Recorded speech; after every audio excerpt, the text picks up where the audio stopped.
আজ আমাদের এই সিরিজের শেষ পর্ব।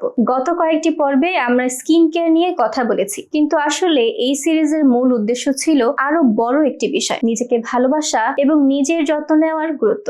আমরা খুব সহজেই পরিবারের সবার জন্য সময় বের করি, তাদের প্রয়োজন, তাদের সুখ, তাদের স্বপ্ন সবকিছুরই খেয়াল রাখি, কিন্তু দিনের শেষে নিজের জন্য কয়েক মিনিট সময় রাখার কথা এলে মনে হয় আজ না হয় থাক, কাল থেকে করব।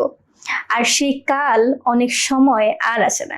মনে রেখো, নিজের যত্ন নেওয়া মানে শুধু স্কিন কেয়ার করা নয়, নিজের জন্য একটু বিশ্রাম নেওয়া, সময় মতো খাওয়া, পর্যাপ্ত পরিমাণ পানি পান করা, নিজের স্কিনের যত্ন নেওয়া, নিজের শরীর আর মনের কথা শোনা, এই সবই নিজের প্রতি ভালোবাসা। তুমি যখন ক্লিনজার দিয়ে সারা দিনের ক্লান্তি ধুয়ে ফেলো, ময়শ্চারাইজার দিয়ে স্কিনকে আরাম দাও, কিংবা সানস্ক্রিন দিয়ে নিজের স্কিনকে সুরক্ষা দাও, তখন তুমি শুধু স্কিন কেয়ার করছো না, তুমি নিজেকে বলছো আমি নিজেরও যত্ন নেই। তাই এই সিরিজের শেষ পর্বে একটাই অনুরোধ, প্রতিদিন অন্তত 10 মিনিট নিজের জন্য রাখো।